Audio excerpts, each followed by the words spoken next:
In this lecture, we will take a look at view styles, labels, and leaders, and how they can be used to support us in the creation of 2D technical drawings.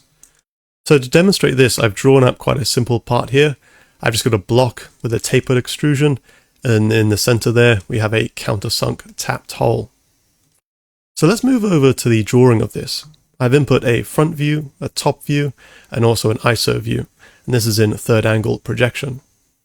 We've briefly covered the view styles already, but I just want to visit them in a bit more detail and see where they're more practical to be used. So for example, if we take a look at the front view, if I double click on this, we have our styles here. So right now this is the visible edges style. So we just see the visible edges according to the orthographic perception of this view. But if we select visible with hidden edges, we'll see now that we're showing the hidden edges in dashed lines relating to the countersunk hole. And that can be really useful for indicating, perhaps in this case, the depth of the countersunk, regardless that we would later dimension that within the details of this feature here. But in this particular drawing, this could just be that extra bit of help for communicating the full depth, or in this case, a through countersunk hole. Let's double click on that again.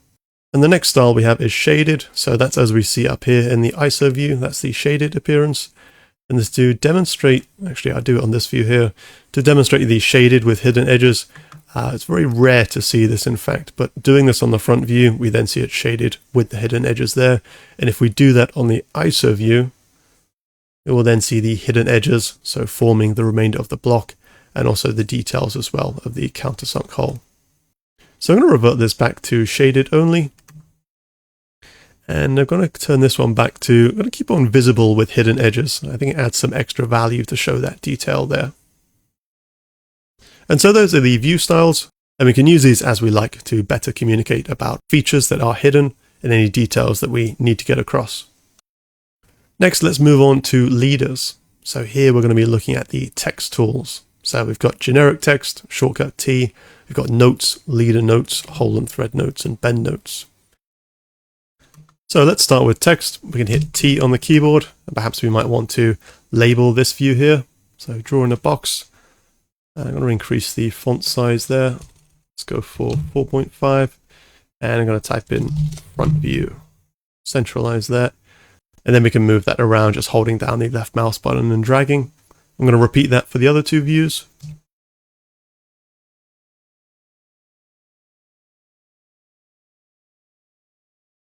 And it's quite common to use the text tool for notes as well. For example, if I make some text down here, add in some notes, let's say tolerances, XYZ, no sharp edges or burrs, etc. And the next tool available to us is the note. So N on the keyboard, we can select onto any edge and identify some details there. So perhaps we might want to, let's say, click on this edge there and identify the taper. So let's say taper, I think it's 15 degrees. Let's input the degree symbol there, press close. Give me an example of where we would use the note. Another common use for the note as well. So if we select that, we can then click, let's say this feature here. So the countersunk details, instead of manually writing this out, we can just click on one of its edges and then click our leader there.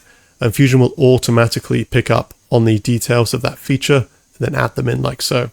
So we've got our 18mm diameter countersunk, so 90-degree countersunk, and the tapped hole is M12. We've got our pitch thread, 6H class, 21 depth. And if we want to edit this, we can double left click and make any edits from there.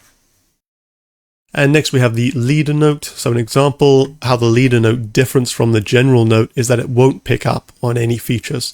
So if I repeat the same process for this countersunk hole, we can just write empty text in there and it will not pick up on any features there.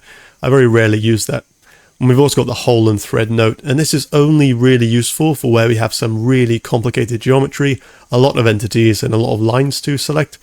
And in this particular case, notice that we cannot select any other edge or line here. We can only select existing holes or threads, nothing else. Cannot select any of these edges, but I can select these here.